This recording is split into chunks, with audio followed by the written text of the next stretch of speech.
주신 하나님 말씀은 그러므로 깨어있어라 하는 제목으로 함께 나누겠습니다.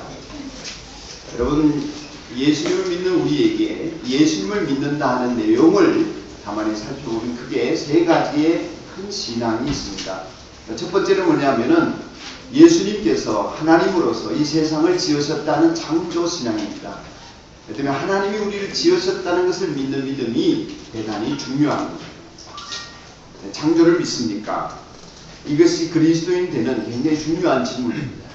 두 번째는 부활신앙입니다.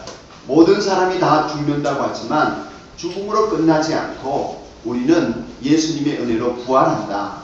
예수님이 그 부활의 첫 열매가 되셔서 우리의 구원자가 되어주셨다. 그러므로 당신은 부활을 믿습니까? 이 부활신앙이 우리에게 두 번째 굉장히 중요한 믿음입니다.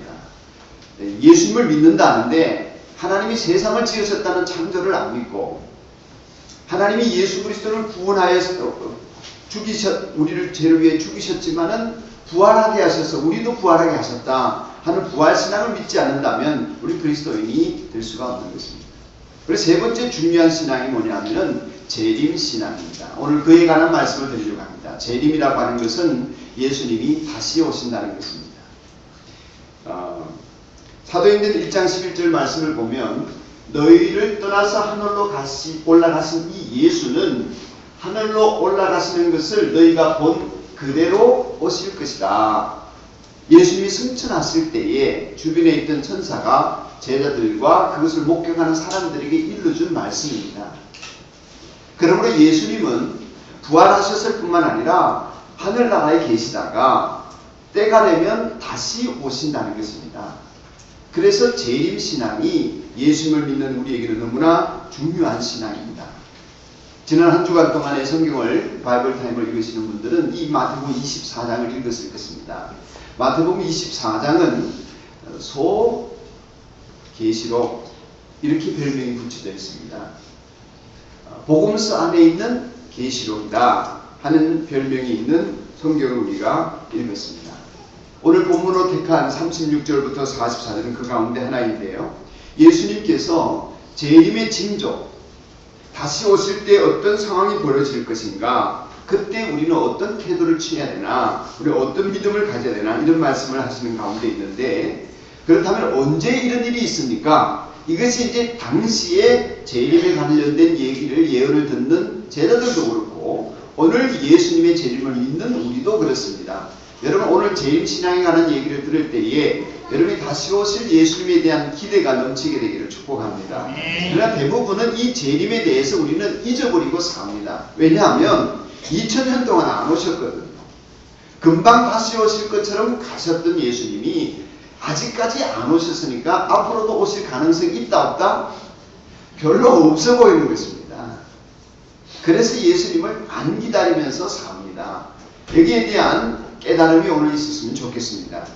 어느 때 이런 일이 있겠습니까? 24장 3절에 보면은 예수께서 올리브산에 올라가서 앉아 계실 때에 제자들이 따로 그에게 다가와서 말하였다. 이런 일들이 언제 일어나겠습니까? 선생님께서 다시 오시는 때와 세상 끝날에는 어떤 징조가 있겠습니까? 우리에게 말씀해 주십시오. 이렇게 묻습니다. 간단한 질문인데, 그래 내가 언제 다시 올게 이렇게 말씀하시면 되는데 재림에 관한 질문을 하면 예수님께서 즉답을 회피하세요.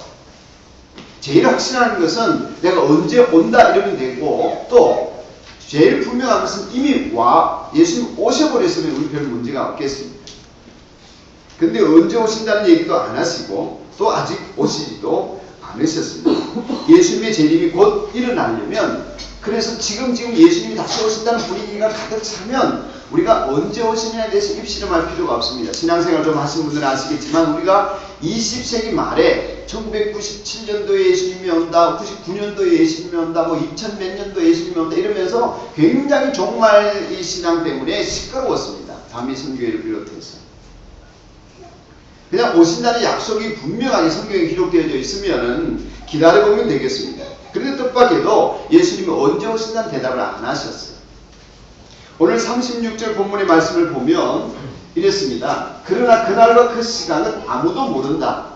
하늘의 천사도 모르고 아들 예수님 당신을 가리키는 표현이지요. 예수님도 모르고 오직 누구만 아신다고요? 아버지만 아신다고 했어요. 때에 대해서. 사도행전 1장 7절에서도 언제 그렇게 됩니까? 이렇게 예수님의 재림의 때에 대한 질문을 하자 때나 시기는 아버지께서 아버지의 권한으로 정하신 것이니 너희가 알 바 아니다 그랬습니다. 여러분 가뜩이나 재림에 대한 믿음도 없고 재림에 대한 관심도 없는데 예수님이 금방 오실 것 같게도 말씀을 하지 않으시고 또 언제 오신다는 날짜도 안 정해 놓으셨으니까 더욱더 우리가 재림신앙을 갖기가 어려운 상황이 되어버리고 마는 것입니다. 뿐만 아니라 우리들의 마음의 관심은 언제 오시는가 관심을 가져도 이것을 알 수 없기 때문에 당분간 오시지 않을 것 같고 더구나 이 세상은 너무나 좀 살기가 편리해지고 편안해졌기 때문에 하늘나라에 가는 것보다 천당에 있는 것보다 세상에서도 오래 잘 사는 것이 좋아서 재림신앙을 더더욱 잊어버리고 살아갈 수가 있는 것입니다. 그런데 가만히 보면 예수님이 재림을 말씀하는 구절들을 가만히 읽어보면 재림에 관한 말씀을 하실 때마다 언제에 대한 말씀보다는 재림의 징조에 대한 말씀을 많이 하셨습니다. 재림이 가까워오면 이런저런 이런 일이 일어난다는 징조에 관한 말씀을 하셨습니다. 그래서 예수님의 얘기를 종합해보면 재림의 때가 되면 전쟁이 일어난대요. 그리고 기근이 온답니다. 지진이 난답니다. 그리스도를 믿는 사람들, 예수님을 믿는 사람들이 환난과 핍박이 온대요. 이런 일들이 일어난다고 합니다. 그러면 말세가 가까운 줄 알고 예수님이 다시 오실 줄 알고 그렇게 깨어있으라는 것입니다. 그런데 불행하게도 여러분 2000년 예수님이 승천하시고 지난 2000년을 가만히 돌아보면 승천하신 이후에 줄곧 전쟁이 있었습니다. 2000년 동안 줄곧 지진도 있었습니다. 화산도 폭발하고 전쟁도 있고 지진도 있고 기근도 있고 환난도 있고 핍박도 있고 안 그런 적이 없습니다. 2000년 동안. 아니 계속 있는 이 사건을 두고 마지막 때인 줄로 알라고 하신 이 예수님의 말씀 앞에서 저는 당황스럽습니다. 그리고 항상 그랬던 이 자연재해와 재난이 일어나는 속에서 지금이 마지막 때다. 그렇게 얘기하기가 별로 설득력이 없습니다. 언제 안 그런 적이 있나요? 물론 다른 얘기를 하자면 지구의 온난화나 뭐 탄소의 증가나 뭐 등등 이런 얘기를 하면서 그래도 지금이 그래도 마지막 때다. 마지막 때의 마지막이다. 이런 얘기를 우기면서 할 수는 있겠습니다만은 그래도 제 자신이 별로 설득이 되지 않습니다. 그래서 지금 오신다고요? 아니면 우리 세대에 오신다고요? 아니면 다음 세대에 오실 거라고요? 안 그러면 어떡할 겁니까? 뭐 이렇게 따져들면 별 할 말이 없습니다. 그만큼 예수님의 재림에 대해서는 예수님께서 모호하게 말씀을 하신 것입니다. 그래서 예수님의 이 말씀을 좀 다른 각도에서 살펴볼 필요가 있다고 생각해서 오늘 드리려고 하는 말씀의 요지는 이것입니다. 예수님께서는 항상 있는 전쟁, 항상 있는 기근, 항상 있는 지진, 항상 있는 자연재해 이런 것들을 볼 때마다 우리에게 이 세상은 영원히 살 곳이 아니구나. 그렇게 살 수 없는 곳이구나 하는 것을 깨닫기를 원하신다는 것을 저에게 알려주시고 또 이러한 기근과 전쟁과 지진이 일어날 때마다 이것은 주님이 오실 때가 지금 되었다는 징조의 말씀도 되지만 동시에 그것보다는 더 중요한 것이 뭐냐면은 예수님이 안 오시면 이 고통과 이 죽음과 이 재난은 영원히 계속된다는 것입니다. 예수님이 안 오시는 이상은 여기에서 우리는 결코 자유로울 수 없다는 것입니다. 저는 주님께서 하시고자 하는 말씀은 핵심은 이것이라고 봅니다. 주님이 말씀하시기를 마지막 때가 되면 이러한 일이 일어날 것이라고 하신 그 마지막 때의 기간이 2000년일지 3000년일지 5000년일지 모르지만 예수님이 안 오시면 이건 영원히 해결되지 않는다는 것입니다. 그래서 재림에 관한 예수님의 말씀은 재림하지 않으면 안 되시는 예수님의 사역에 대한 또는 역사의 필연적인 결과에 대한 그러한 가르침을 우리에게 주시고자 하시는 것이지 재림의 때를 알고 있으라 하는 것을 알리고자 하는 말씀은 아니다. 좀 어려운 얘기인지 모르지만 그렇습니다. 이런 거죠. 지진이 왔습니다. 매일 창문이 흔들립니다. 매일 벽이 무너지고 있습니다. 사람들이 다칩니다. 부러집니다. 아이고 지진이 나네. 그러면서 지진이 나는 날짜만 계산하고 살 사람이 있겠습니까? 지진이 나고 있다면, 불이 난다면, 재앙이 왔다면 그걸 끝내기를 애써야 되지 않습니까? 아니면 지진이 없는 곳으로 도망을 가야 되지요. 주님이 하시고 싶은 말씀은 이것입니다. 주님이 다시 오실 때까지 이 세상에는 재난과 기근과 처처의 가난과 몸부림이 그치지를 않을 것이라는 것입니다. 그런 것이 일어날 때마다 이 세상은 숨쉬기조차 물 마시기조차 어려운 이 세상은 결코 우리가 영원히 발을 딛고 살고 영원히 이곳에서 몸을 건 것이가 아니라는 것을 깨닫고 언제 끝이 올지 모르지만 그 끝이 왔을 때에 주님을 맞이할 수 있도록 하늘나라를 바라보고 살라는 것입니다. 주님의 메시지는 거기에 있습니다.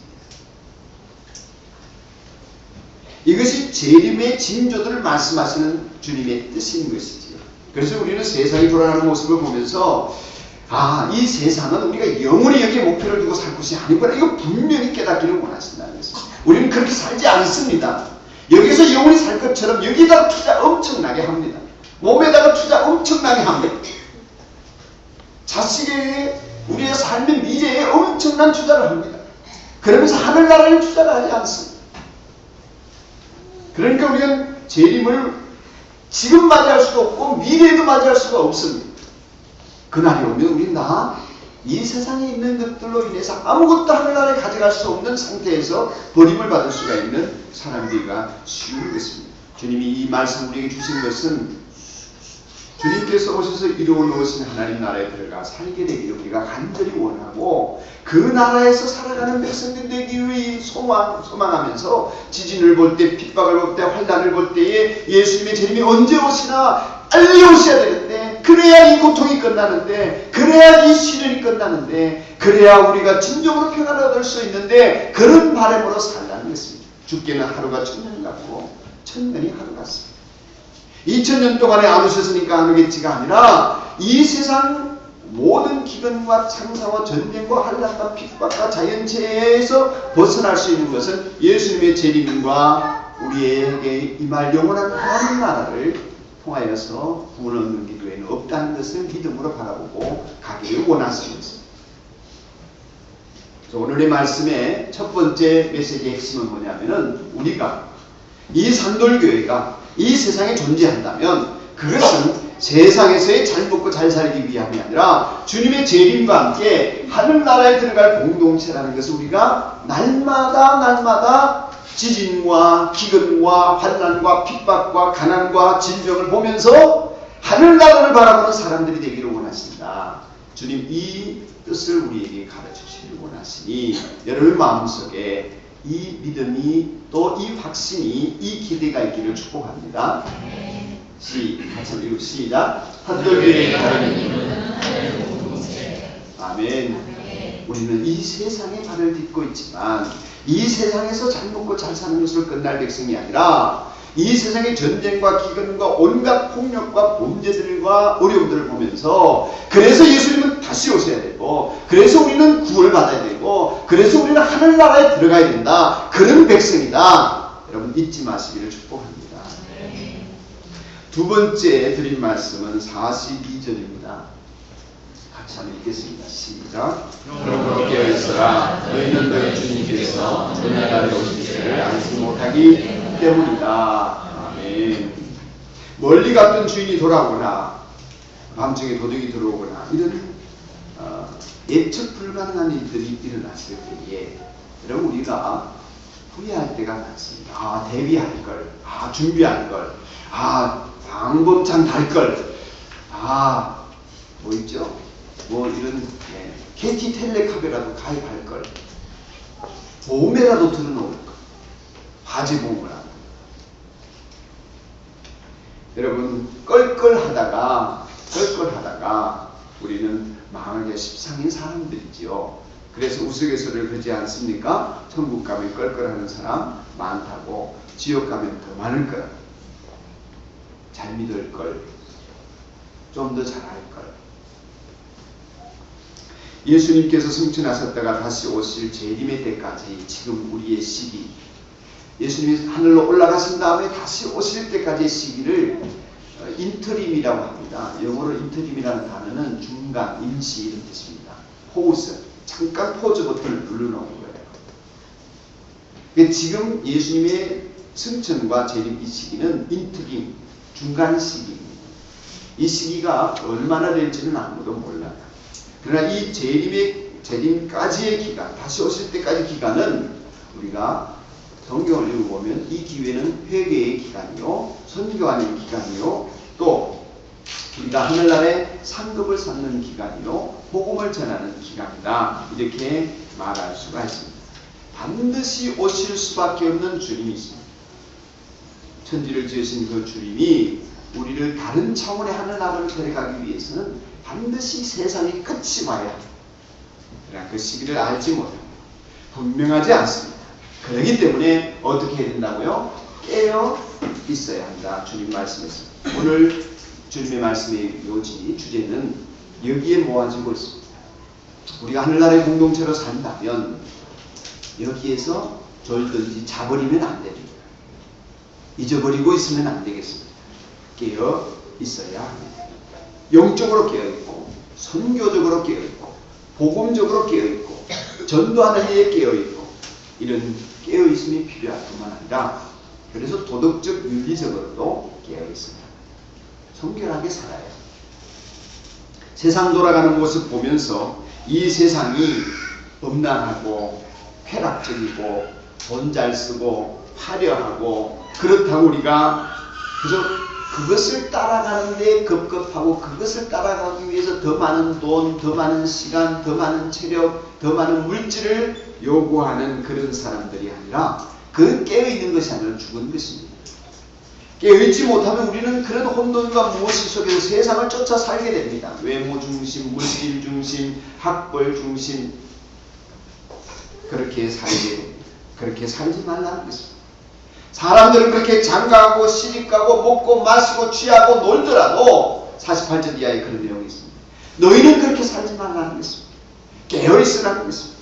깨어있지 못한 상태라는 것은 게으른 생각으로 방탕하고 술 취하고 음란하고 탕진하면서 사는 것입니다. 깨어있으라는 말의 다른 의미는 뭐냐면 생각하라는 것입니다. 깨어있으려면 생각해야 합니다. 현재만을 아니라 장래를, 이 시대만 아니라 다음 세대를, 우리만이 아니라 이웃을, 세상이 아니라 하늘나라를 생각하면서 사는 것이 깨어있는 모습입니다. 옆집에 불이 났습니다. 내 집과 내 몸에 불이 안 났지만 불이 내게 올 것을 대비해야 합니다. 이웃들이 타락합니다. 가정이 깨어져 있습니다. 자식들이 타락합니다. 그 속에서 우리가 어떻게 살아야 될지를 생각해야 합니다. 바울 사도는 이런 표현을 했습니다. 밤이 깊고 낮이 가까웠으니 그러므로 어둠의 일을 벗고 빛의 갑옷을 입자. 깊은 밤중에 아침을 생각하는 것입니다. 아직 어두운 것은 사실입니다. 그러나 앞에 있는 아침을 생각하면서 미리 준비해야 합니다. 두 번째로 깨어있으라는 말은 기다리라는 말입니다. 기다리라. 왜 깨어있습니까? 주님을 기다리기 위함입니다. 아무 생각 없이 다가 꽝 하고 터진 다음에 아이고 하는 수가 많지요. 우리는 전혀 예상하지 못한 때 엄청난 사건을 만난다면 난감하겠지만 주님께서는 우리를 기다리게 해주셨습니다. 그 기다림의 시간이 죽음일 수도 있고 내 개인의 종말일 수도 있습니다. 그렇죠? 그러나 우리는 그것을 안 죽을 것처럼 영원히 살 것처럼 생각하는 사람이 아니라 혼수 상태에 빠진 사람이라 그렇죠. 우리는 깨어서 죽임을 당하는 것이 아니라 혹은 죽음을 그저 어쩔 수 없이 겪는 것이 아니라 준비된 마음으로 기다려야 할 사람들이라는 것입니다. 사랑하는 여러분, 그리스도인은 자신의 죽음에 관해서 기다림이 있어야 합니다. 주님의 재림에 대한 기다림도 있어야 합니다. 하나님의 뜻에 대한 기다림도 있어야 합니다. 그런 것이 깨어있는 거죠. 세 번째로 깨어있으라는 말씀은 준비하라는 거죠. 무엇보다 눈 뜨고 그냥 앉아있으라는 것이 아니라, 눈 뜨고 있는 것이 깨어있는 것이 아니라, 이 자리에 예배에 그냥 예배 시간에 앉아있는 것이 예배 드리는 것이 아닌 것처럼 깨어있으라는 것은 무언가 준비하는 것입니다. 여러분, 여기 마태복음 24장 다음에 25장에는 달란트 비유를 비롯해서 여러 비유가 나옵니다. 예수님을 기다리는 사람은 기름도 준비하고 충성스러운 열매도 준비하고 그렇게 준비하는 것입니다. 장차 주님을 뵐 때 나는 어떤 모습으로 뵐 수 있을까? 무엇을 가지고 주님을 맞이할 수 있을까? 이 세상에서 잘 살고 못 사는 것은 잠깐 접어두고 내가 지금 이대로 주님을 맞이한다면, 천국을 간다면 나는 어떤 모습으로 주님을 만나게 될 것인가 하는 것을 생각하면서 준비하는 사람이 깨어있는 사람입니다. 그렇기 때문에 이 세상에서 있는 물질로도 명예로도 지식으로도 하나님 나라에서 쌓을 수 없는 보화를, 영혼을 구원하는 것, 다른 사람에게 예수의 증인되어서 복음을 증거하는 것으로 우리는 하늘나라의 상급을 쌓는 사람이 되어야 하겠습니다. 올 한 해 표어가 우리 산돌교회 아직 여기에 현수막을 달지 않았습니다만 우리 산돌교회는 증인이 되라 하는 주제를 가지고 올 한 해 기도를 시작했습니다. 성령 충만을 받으면, 성령이 너희에게 임했으면 너희가 권능을 갖고 너희는 내 증인이 되리라, 이렇게 말씀하셨습니다. 여러분의 입술에서 오해받고 있는 예수님에 대해, 진리를 알지 못해서 멸망해가고 있는 주변 사람들에 대해 예수 그리스도 통한 구원을 우리를 통해서 증거하기를 원하십니다. 깨어있는 사람, 예수님을 기다리는 사람은 그 예수님을 말하고 예수님에 대해 증언하고 예수님을 통해서 다른 사람들이 영향력을 입을 수 있도록 그렇게 준비되어서 주님의 뜻을 증거하는 사람입니다. 산돌교의 다른 이름은 그런 의미에서 증인 공동체, 깨어있어서 예수님을 증거하는 것입니다. 예수님이 구원이 있습니다. 예수님이 문제 해결자였습니다. 예수님이 다시 오셔서 우리를 심판하셔서 심판주이십니다. 예수님만이 우리의 인생을 새롭게 하실 수 있는 분이 있습니다. 예수님을 증거하는 증인 공동체가 깨어있는 산돌교회의 다른 이름입니다. 사랑하는 성도 여러분, 오늘 말씀은 주님께서 재림하심은 반드시 이루어져야 할 것이라고 우리에게 강변하고 있습니다. 예수님은 반드시 우리에게 다시 오셔야 할 분이심을 우리에게 일깨워 주셨습니다. 이 세상에서 꼭 필요한 것은 주님의 재림과 심판입니다. 왜냐하면 그래야 모든 고통이 사라집니다. 모든 문제가 해결되어서 이 사회가 존속되어지는 한 지금 겪고 있는 모든 문제는 해결되지 않습니다. 어떤 복지정책으로 아무리 많은 경제적인 성과를 거두더라도 이 세상에 가지고 있는 우리의 문제는 해결되지 않습니다. 반드시 그래서 주님이 오셔야, 그래야 모든 고통이 사라지고 하나님 나라의 복된 평화가 이루어질 수가 있습니다. 그리고 주님의 재림은 우리의 주변 상을 둘러보면 언제든지 그 징조를 발견할 수 있는 것들입니다. 그 시기를 우리는 잘 분별해서 항상 깨어 있으라고 말씀하고 있습니다. 우리 이 사실을 잘 염두에 두고서 어쩔 수 없이 맞이하는 것이 아니라 처음부터 올 줄 알고 기다렸습니다. 이렇게 주님을 맞이할 수 있는 우리 성도들이 되도록 주님은 깨어있으라고 오늘 명령하십니다. 다른 사람은 다 자거나 졸더라도 좋은 사명자는 하나님을 그 뜻을 분별할 줄 아는 사람은 깨어있으라 하시니 저나 여러분이 주님의 재림을 또 내 개인의 죽음을 깨어 기다릴 줄 아는 사순절 기간도 보내게 되기를 축복합니다. 우리 함께 이 말씀 생각하면서 176장을 찬송 부르겠습니다. 176장입니다.